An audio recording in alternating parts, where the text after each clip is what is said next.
Well, good morning. This is the Patriot Radio News Hour. Joe has been on vacation all week. I've not been really on vacation, but I've taken time off on the radio to try to get other things accomplished.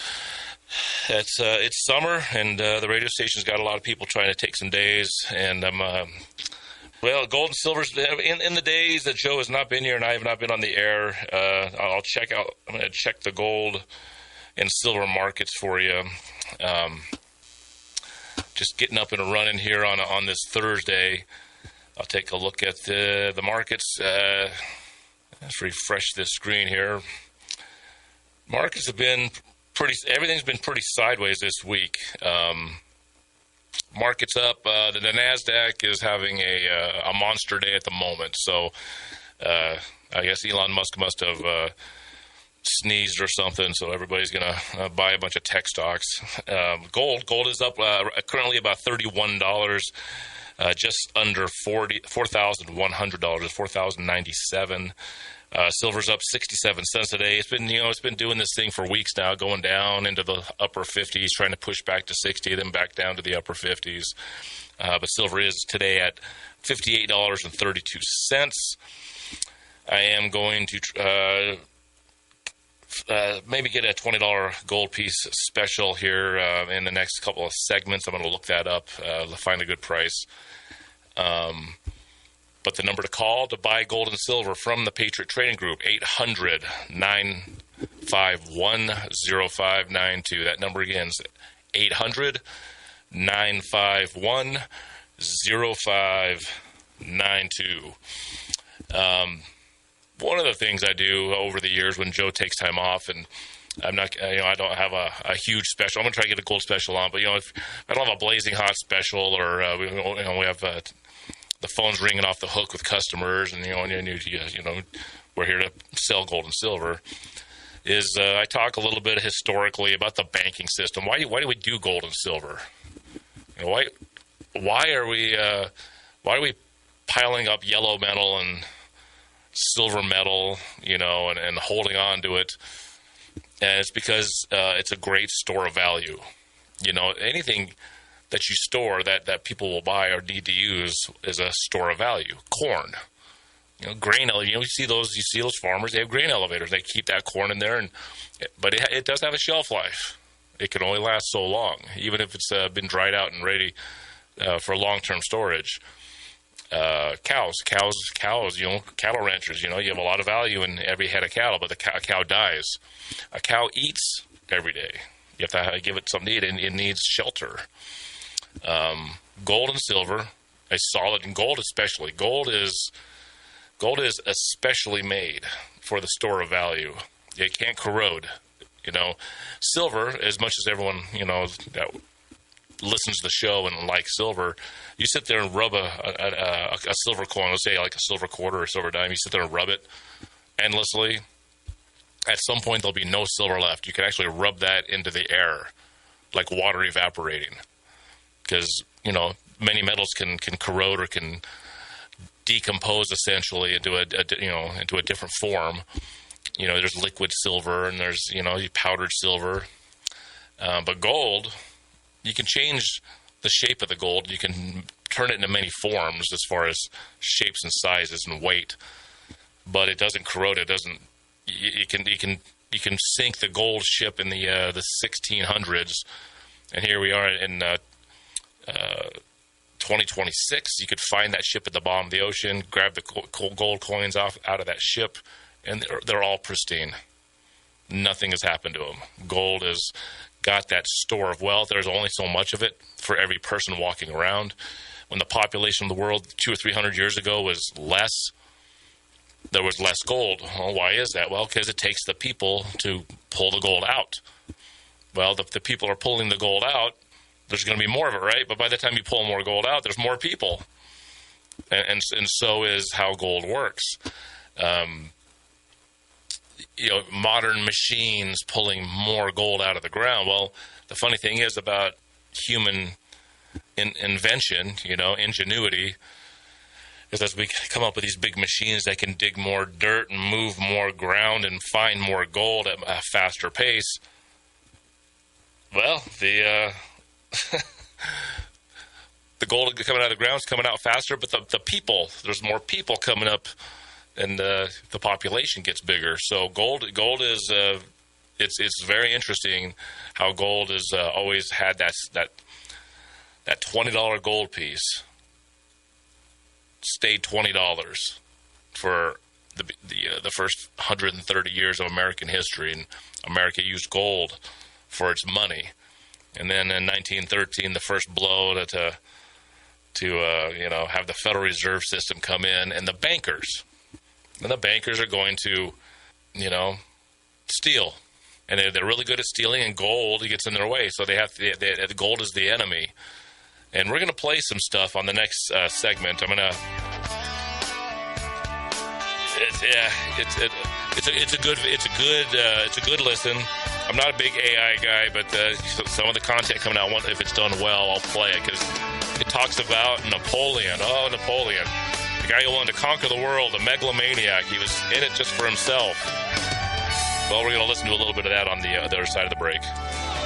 If you want to buy some gold from the Patriot Trading Group, it's 800-951-0592.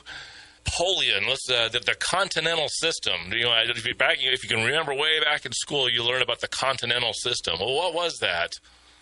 What was that continental system? I'm gonna play this vid. I'm gonna let the guy do the heavy lifting for me. But it was a way to stop the central banking system of the Bank of England from dominating Europe and Asia. Napoleon was an anti-banker, and you're gonna hear some stuff that's really crucial and is very truthful about what Napoleon was, more than just a brilliant tactician, but he was a money guy. He understood how to keep a country from going into debt and being ruthlessly owned by a group of bankers. And then you'll hear why Napoleon ultimately lost, what he was actually up against. And when he escaped Elba Island, he put his last shot, right? He had no chance. He had no chance, but fought all the way to the end. I do like somebody who's fighting for the people. But Jack, go ahead. Let's put this on and see the fight against the system, how it was way back in the 1800s. Most people think they know the story of Napoleon's wars. Open any textbook, watch any documentary, and you'll hear the same version. An ambitious little Corsican general seized power, crowned himself emperor, and then decided to conquer Europe because his ego demanded it. He fought brilliant battles, won most of them, marched into Russia like a fool, and eventually lost at Waterloo because he overreached. It's a clean narrative. It's dramatic. It gets almost everything wrong about why those wars actually happened. You see, the real story of Napoleon's wars isn't about one man's ambition. It's about money. It's about banking systems. It's about trade routes and currency manipulation and the invisible architecture of financial power that was already reshaping Europe long before Napoleon ever picked up a sword. The Napoleonic Wars weren't just military campaigns. They were the violent surface expression of the deepest economic conflict of the modern era, a war between two fundamentally different visions of how wealth, trade, and power should flow across the world. And the man that historians love to cast as the instigator, Napoleon Bonaparte, was in many ways reacting to forces that had been set in motion more than a century before he was born. To understand the true origin of Napoleon's wars, you have to forget the battlefields for a moment. Forget Austerlitz. Forget Waterloo. Forget the Russian winter. Instead, follow the money. Because when you trace the financial threads, a completely different picture emerges, and it's one that most historians either ignore, downplay, or simply don't understand. Let's start, not in 1799, the year Napoleon seized power, but more than 100 years earlier, in 1688. That was the year of the so-called Glorious Revolution in England, when the Dutch Prince William of Orange crossed the English Channel, deposed King James II, and took the English throne alongside his wife Mary. Now, on the surface, this looks like a religious and political event, Protestants replacing a Catholic king. But underneath that, something far more consequential was happening. William of Orange didn't just bring Protestant rule to England, he brought the Dutch financial system. Before William arrived, England's finances were, to put it bluntly, a mess. The Crown borrowed money from goldsmiths and private lenders at extortionate rates, and there was no systematic way to fund large-scale military operations. But the Dutch had spent decades perfecting something revolutionary. They had created the Amsterdam Stock Exchange. They had pioneered public debt instruments. They had invented limited liability. They had turned capital markets into a weapon of state power. And when William took the English throne, he transplanted those ideas into the heart of British governance. Within 6 years of William's arrival, England had the Bank of England, established in 1694. This wasn't just a bank, it was a machine for turning private wealth into public war funding. The Bank of England allowed the British government to borrow at low interest rates by issuing government bonds, called consols, that investors could buy and sell freely. Suddenly, Britain had access to a virtually unlimited war chest. As long as the economy was producing, as long as investors had confidence, the government could keep borrowing and keep fighting. This was the financial innovation that would define the next 120 years of European conflict. And here's what most historians miss. From 1689 to 1815, Britain and France fought each other in what some scholars call the Second Hundred Years' War. It wasn't one conflict. It was a rolling series of wars: the 9 Years' War, the War of the Spanish Succession, the War of the Austrian Succession, the 7 Years' War, the American Revolutionary War, and finally the French Revolutionary and Napoleonic Wars. When you line them up like that, a pattern emerges. These weren't separate conflicts driven by different causes.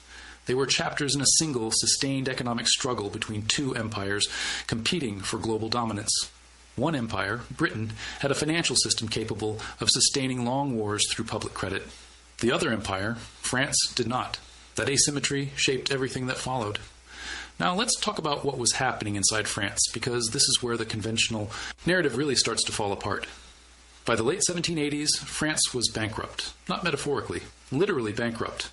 The French government owed more money than it could ever hope to repay, and a massive portion of that debt came from a single decision: France's support of the American Revolution.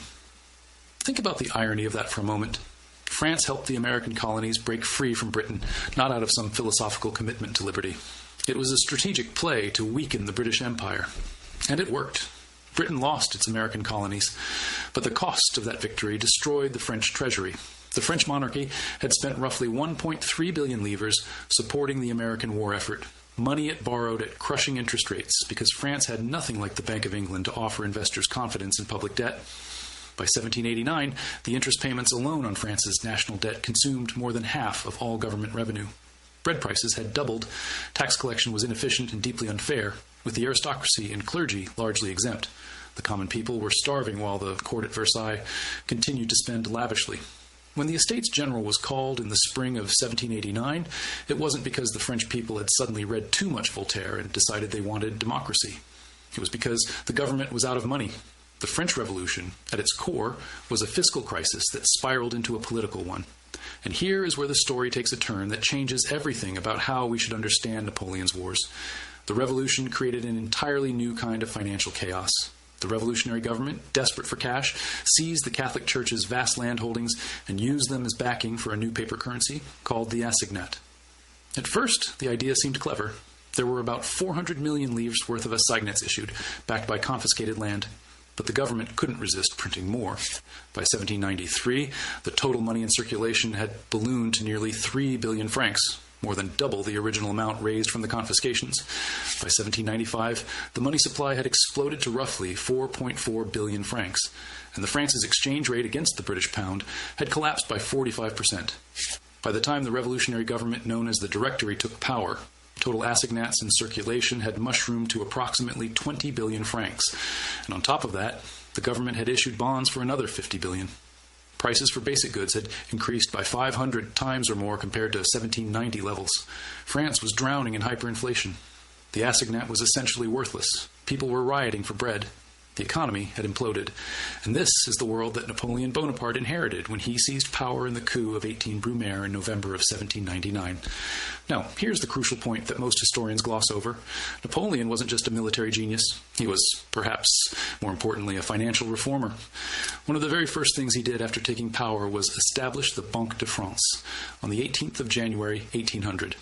This wasn't a minor administrative decision. It was an attempt to rebuild the entire French financial system from the ground up. Napoleon understood something that his predecessors had failed to grasp. Political legitimacy required monetary stability. If the currency was worthless, no amount of revolutionary rhetoric or military victories could hold the nation together. The Banque de France was given the privilege of issuing banknotes, but unlike the disastrous assignats, these notes were convertible into gold and silver on demand. In 1803, Napoleon introduced the franc germinal, a new currency defined as 5 grams of silver or just over 290 milligrams of gold. This bimetallic standard would prove to be one of the most stable currencies in modern history, surviving without a single devaluation for more than a century, all the way until 1914. Napoleon's monetary system rested on 3 pillars: metallic backing that made overissuance mechanically difficult, institutional oversight through the Banque de France, and, critically, the collective memory of the assignat catastrophe, which made the French public deeply suspicious of any return to unbacked paper money. But here's the problem Napoleon couldn't solve. Even with a stabilized currency and reformed tax collection, France simply did not have the financial infrastructure to match Britain in a long war. Britain had the Bank of England, a sophisticated bond market, a deep pool of private investors willing to fund government debt, and, most importantly, the Royal Navy, which protected British trade routes and ensured that revenue kept flowing in from the colonies. France had none of these things. The French Navy had been devastated during the Revolution, and France's overseas colonies had been largely cut off or captured by the British. This is the fundamental asymmetry that drove everything Napoleon did, and it's the one thing that most historians fail to emphasize. Napoleon's military campaigns were not acts of pure aggression. They were attempts to solve an economic problem that he could not solve through finance alone. Britain could afford to fight indefinitely because it could borrow indefinitely. France could not. So Napoleon had to find other ways to fund his wars, and more crucially, other ways to weaken Britain. And this brings us to the event that truly triggered the escalation of the Napoleonic Wars into a continent-wide catastrophe. It wasn't a battle. It wasn't an invasion. It was an economic blockade. On the 16th of May, 1806, the British Royal Navy imposed a full naval blockade of the French coast and all French allied ports. This was an act of economic warfare, pure and simple.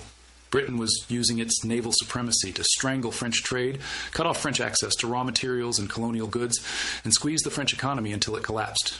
Historians often frame this as a defensive measure, Britain protecting itself from the aggressive Napoleon. But look at the timeline. Britain struck first. The blockade came before Napoleon's continental system, not after it. Napoleon's response, the Berlin Decree of November 21st, 1806, was a retaliation.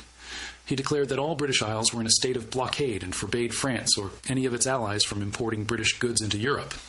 He followed this with the Milan Decree of December 1807, which ordered the seizure of any vessel trading with or sailing from any British port, even if the vessel belonged to a neutral country. Together, these decrees formed what we know as the Continental System, Napoleon's attempt to turn economic warfare back against Britain. Now, conventional historians treat the Continental System as evidence of Napoleon's overreach, his irrational desire to control all of Europe. But that completely misreads the situation. Scholar Alexander Mikaberidze has argued persuasively that Napoleon's Continental System was not as irrational as some have claimed, but was rather a continuation of traditional policies of economic warfare that had been going on between Britain and France for over a century. Since the late 1600s, both nations had repeatedly used tariffs, blockades, and trade restrictions to undermine each other's economies. Napoleon was simply escalating a long-established pattern. And consider the logic from Napoleon's perspective. After the Battle of Trafalgar in October 1805, where British Admiral Horatio Nelson destroyed the combined Franco-Spanish fleet, Napoleon knew that a direct military invasion of Britain was impossible. He couldn't defeat the Royal Navy. He couldn't cross the English Channel. The only weapon he had left was economic. If he could cut Britain off from European markets, he believed, the British economy would collapse under the weight of overproduction. Factories would close, unemployment would skyrocket, gold reserves would drain, and eventually the British government would be forced to sue for peace. It wasn't a crazy idea. In fact, it nearly worked. By 1810, British exports had dropped dramatically. Gold reserves were falling. The manufacturing heartland of England was experiencing genuine economic distress. The Continental System did strain the British economy, driving down exports and gold reserves significantly. In 1811, British exports fell to roughly £44 million, a severe decline. The crisis of 1811 was a real and dangerous moment for the British economy, exacerbated by poor harvests in 1809 and 1810. Pause there, that Jack. drove up. We're going to do a little more in the next segment. Yeah, it was working. It was working, and what the narrators didn't, because he's not, this is about Napoleon, this is about the French and the European situation with the banks. But 1811 is also when the British, as the Continental System was starting to hurt them really badly, this is when they started the War of 1812. the United States government, by one vote, was able to eliminate the central bank, the second bank, or the first bank in the United States in 1811 by one vote. So it was working. People did not like the Bank of England. They were trying to get rid of central banks. And when we come back, we're going to play more of what Napoleon was, doing, and the battles that he won. The interesting thing about Napoleon, he didn't lose very much. He won battle after battle after battle after battle. And if he keeps winning the battles, here's the whole thing with people. We got this little war in Iran going on, right? There's these wars that just seem to never end. Napoleon just keeps winning battle after battle after battle after battle. Then, well, wait a minute.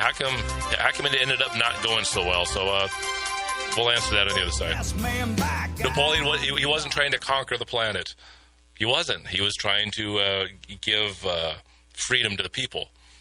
But history is written by the winners. So, well, what happened? How did why didn't Napoleon succeed? Let's continue on, Jack. Let's listen to a little more. But here's where the story gets interesting, and where the role of private finance becomes impossible to ignore. Britain didn't just survive Napoleon's economic warfare through government policy alone. It survived because of its financial system, and specifically because of the private bankers who kept that system running. During the Napoleonic Wars, the British government formed and underwrote 7 coalitions against France.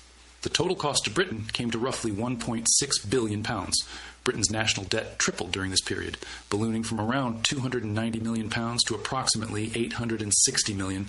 Of that, British subsidies paid directly to Allied nations. Russia, Austria, Prussia, Portugal, Sweden, and others totaled more than £65 million. But the subsidies weren't just cash transfers. They included staggering amounts of war supplies, weapons, uniforms, equipment, all mass-produced by British factories and shipped to allies across Europe. Britain was paying other countries to fight Napoleon. Let that sink in for a moment. Russia alone received £1.25 million in golden guineas for every 100,000 men it fielded against France. By 1814, the British war budget had reached £66 million in a single year, with $10 million going to the Navy, $40 million to the Army, and $10 million directly to Allied powers. This was industrial-scale war financing, and no other nation on earth could match it. And at the center of this financial machinery sat a family that would become one of the most powerful in history, the Rothschilds. Nathan Mayer Rothschild, the London-based member of the 5 Rothschild brothers, had established himself as a critical intermediary between the British government and the money markets. When the Duke of Wellington needed funds to sustain his campaign against Napoleon in the Iberian Peninsula, the British government turned to Rothschild. Pause it there for a second, Jack. Just to add a little bit, if you were listening to this, what England did to confront their Napoleon problem was just to borrow and borrow and borrow, and then they gave the money to other countries to fight their enemy. Now, they were fighting Napoleon as well, but they got everybody else. And how did they get everyone else to do it? They gave them money, did business with them, manufactured for them. And isn't it interesting now how you have America, since World War II ended, fighting all the wars? Who is the majority owner of the Federal Reserve Bank? Between 52 to 57% is usually the balance. It's the Rothschilds, who owned the Bank of England, who ran the country of England during this period that we're talking about. Seems like there's somebody else fighting their wars to this day. This is why a lot of people that say, hey, it's all the Bank of England, England's still in charge, the crown, all that stuff. That's because the Rothschilds bought the country of England, and it's been sort of their strong point. They have New York, London, and Paris. Those are those, and the Vatican are their strong points of ruling the planet. But anyways, we wanted to throw it out there. Hey, it's interesting listening to how England was paying other people to fight their war against Napoleon, and they just did it by borrowing money in their centrally banked system on the backs of everybody that had to produce for them. Jack, go ahead. Wellington needed roughly £100,000 every month by August of 1812, a sum with the purchasing power of more than £5 million today. The Rothschild brothers set up a network of agents across Europe who could buy up gold and silver coins from multiple countries and transfer them to Wellington in the form of local currency. Their operation was so efficient that by January of 1814, the British Commissary-in-Chief gave Nathan Rothschild formal authority to act as a government agent to collect funds across Germany, France, and Holland.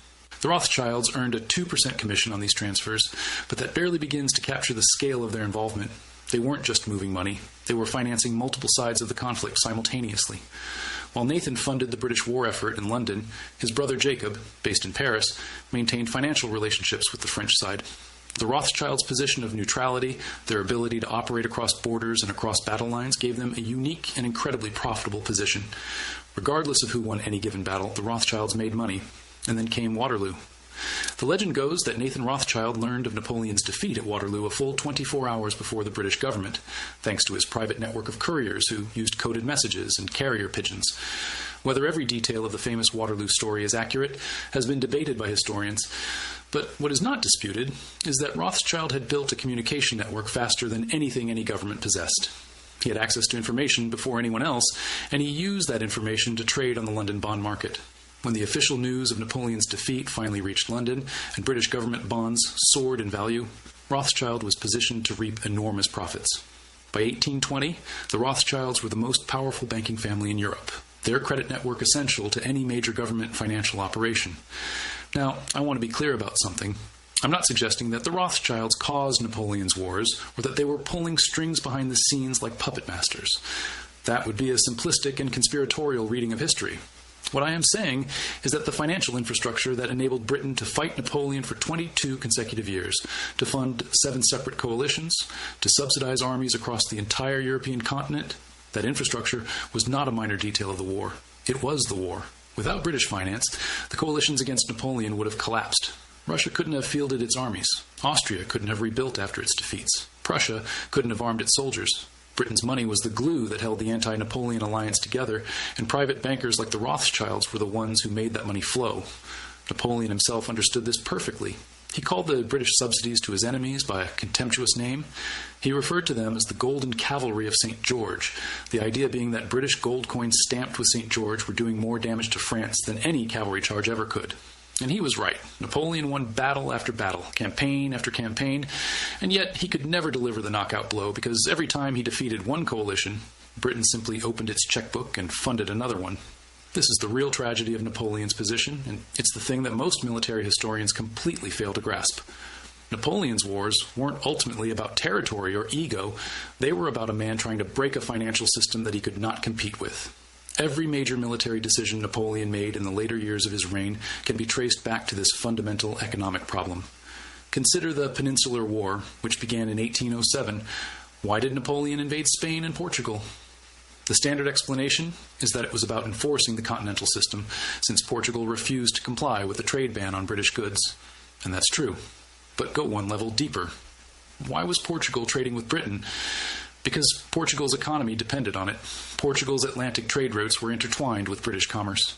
Cutting off trade with Britain would have devastated the Portuguese economy, so Portugal refused.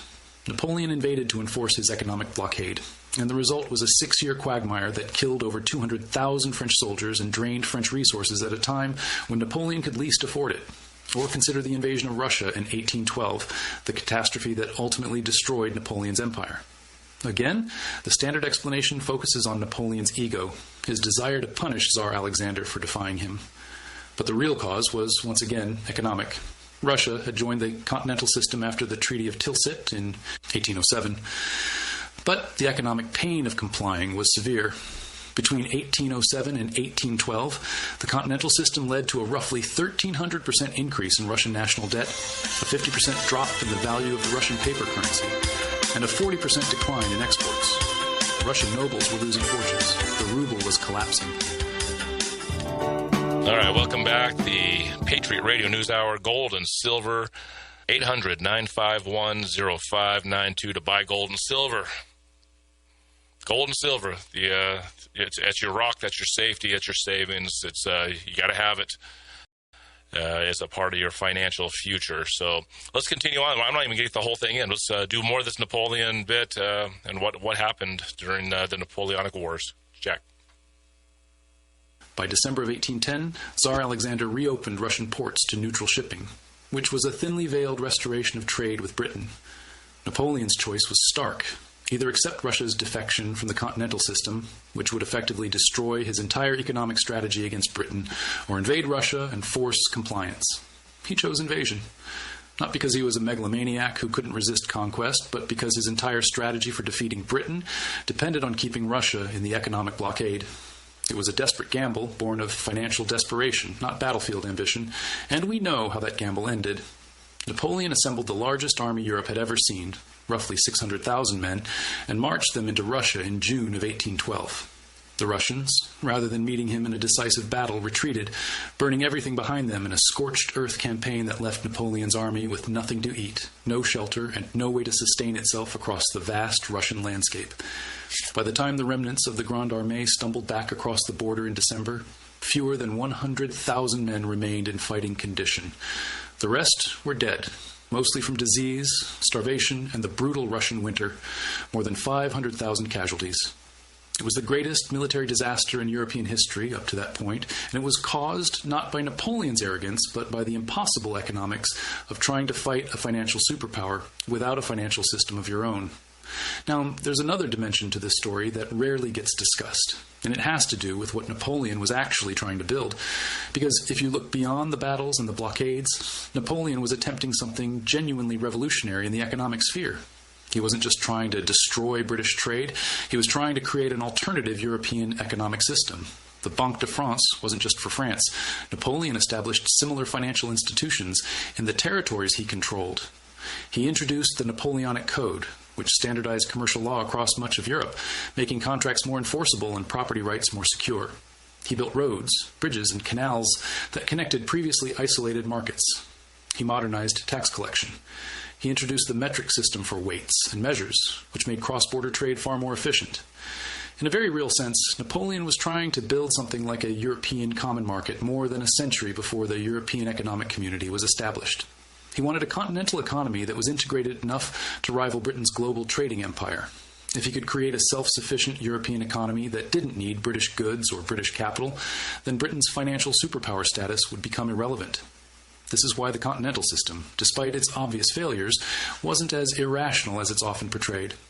Napoleon wasn't just blocking British imports for spite. He was trying to force-grow European manufacturing to fill the gap left by British goods. And in some places, it actually worked. French cotton manufacturing expanded significantly during the period of the continental system, precisely because British competition had been eliminated. The problem was that the system also devastated French Atlantic ports like Nantes and Bordeaux, whose economies depended on overseas trade. It hurt France's own allies, who needed colonial raw materials that only Britain could supply. And it shifted the axis of European trade decisively inland, away from the coastal economies that had traditionally been the richest. The continental system was, in effect, the world's first comprehensive experiment in economic warfare, and its most definitive failure. But its failure wasn't because the idea was inherently stupid. It failed because Napoleon couldn't enforce it without a navy, and because the human cost of enforcement, the invasions of Portugal, Spain, the Papal States, and ultimately Russia, made the cure worse than the disease. And this brings us to the deepest irony of Napoleon's story, the one that historians almost never discuss. Napoleon lost not because he was defeated on the battlefield. He lost because he was playing a game that had been rigged against him from the start. Britain had spent more than a century building a financial system specifically designed to sustain long wars. The Bank of England, the bond market, the network of private bankers, the income tax introduced in 1799 specifically to fund the war against France, all of these instruments gave Britain a structural advantage that no amount of military genius could overcome. France, by contrast, had entered the modern era with a financial system that was medieval by comparison. The French monarchy had defaulted on its debts at least 3 times before 1780. The Revolution had destroyed what little financial infrastructure existed, and even Napoleon's reforms, impressive as they were, couldn't close the gap in time. The Banque de France was established in 1800, but the Bank of England had been operating since 1694, more than a century of head start in building investor confidence and institutional expertise. Napoleon's war funding model was fundamentally different from Britain's, and fundamentally weaker. While Britain borrowed from its own citizens through bond markets, Napoleon relied primarily on taxation and, crucially, on plunder. The French army funded itself through requisitions from conquered territories. After each victory, Napoleon would impose massive war indemnities on the defeated nation, strip its treasuries, and use that money to fund the next campaign. This worked as long as France was winning. But the moment the victories stopped, the money stopped too. Unlike Britain, France couldn't borrow its way through a losing streak. The economic writing was on the wall. Napoleon's France could not win a long war, no matter how many battles he won. The retreat from Russia signaled the end because it revealed once and for all that the conquest and plunder model had reached its limits. There were no more wealthy nations left to conquer and strip. And here is where the story comes full circle, back to the broader question of what historians get wrong. The conventional narrative of Napoleon's wars focuses on battles, on generals, on strategy and tactics. It treats the wars as primarily military events driven by the ambitions of a single extraordinary individual. But when you examine the financial underpinnings, a completely different picture emerges. Napoleon's wars were the final act of a century-long struggle between two economic systems. On one side, you had the British model, built on public credit, private banking, naval supremacy, and global trade. This was a system that could sustain wars indefinitely because it could always find new sources of capital. On the other side, you had the French model, which, despite Napoleon's reforms, was still fundamentally based on land taxation, military conquest, and territorial control. This was a system that could produce brilliant short-term victories but could not sustain a prolonged conflict against a financially superior enemy. The coalitions that defeated Napoleon weren't held together by shared ideology or common fear. They were held together by British money. Every single coalition against Napoleon was funded primarily by Britain. When Austria was defeated, British gold helped it rebuild. When Prussia was crushed, British subsidies helped it rearm. When Russia was exhausted, British payments kept its armies in the field. Without this constant flow of financial support, the coalitions would have disintegrated after every French victory, and Napoleon might well have achieved the lasting peace he claimed to want. This is also why Napoleon's final attempt at a comeback, 100 Days in 1815, was doomed from the start. 800-951-0592, your gold and silver number. Call it, and we will help you out with those precious metals needs. Let's finish this thing up. I got a few more minutes here. I got almost to the end, but I think you got you understand that history a little better. You know, you have to dig a little deeper to get the full truth of it. And well, yeah, he was battling against the most ferocious banking system ever, and he just couldn't get it done. And well, let's finish off. It talks about how he escapes Elba Island and makes one more shot at it, but he really didn't have a chance. But go ahead, Jack. Let's play this. And Napoleon might well have achieved the lasting peace he claimed to want. This is also why Napoleon's final attempt at a comeback, 100 Days in 1815, was doomed from the start. By that point, Napoleon had no economic base left. France was exhausted. The treasury was empty. When he returned from exile on Elba, Napoleon had to rely on massive emergency borrowing just to put an army in the field. His gambit at Waterloo was made possible only by a huge mobilization of popular support and frantic financial borrowing. Even if he had won the battle, there was no economic foundation to sustain a renewed empire. The financial superstructure that might have supported his ambitions had never existed in the first place. Now, I want to address one more thing that historians consistently get wrong about Napoleon's wars, and that's the question of who actually benefited. The standard narrative says that Napoleon was the aggressor and Britain was the defender of European liberty. But look at what happened after Waterloo.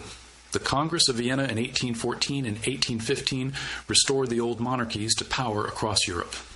The democratic and legal reforms that Napoleon had introduced, the Napoleonic Code, the abolition of feudal privileges, the modernization of civil law, many of these were rolled back by the restored kings and emperors. The people of Europe, who had briefly tasted legal equality and administrative efficiency under Napoleonic rule, were shoved back under the same aristocratic systems that had oppressed them for centuries. And who profited the most from Napoleon's defeat? The answer is clear. The British Empire entered the post-Napoleonic era as the undisputed global superpower. British trade dominated every ocean. The City of London became the financial capital of the world. The Rothschilds and their fellow banking dynasties became the de facto controllers of European sovereign finance. The Concert of Europe, the security system established after Napoleon's defeat, was essentially a British-designed framework for maintaining the status quo and preventing any future challenger from disrupting the global order that enriched Britain so enormously. The national debt that Britain accumulated during the Napoleonic Wars, all 860 million pounds of it, became the engine of post-war economic development. As bond prices rose after 1813, the so-called wealth effect pumped enormous amounts of capital into the British economy. Investors who had bought war bonds at deep discounts now saw their portfolios surge in value. That wealth funded the final takeoff of the Industrial Revolution. The very war that nearly bankrupted Britain ended up making it richer and more powerful than ever. In other words, the Napoleonic Wars weren't just a military conflict that Britain happened to win. They were a mechanism through which a specific financial system, the British model of public credit and private banking, achieved permanent global dominance. And that dominance persisted well into the 20th century, until it was gradually replaced by the American system, which was itself directly descended from the British model, having been built on the same Dutch financial innovations that William of Orange had carried across the English Channel in 1688. So what do historians actually get wrong about Napoleon's wars? Almost everything that matters. They get the causes wrong by focusing on Napoleon's ambition rather than the structural economic conflict between Britain and France that had been escalating for over a century. They get the nature of the conflict wrong by treating it as a series of military campaigns rather than an economic war. All right, there you go, guys. That's pretty much the end of it. Patriot Radio News Hour. Hey, I will be back tomorrow. Bye.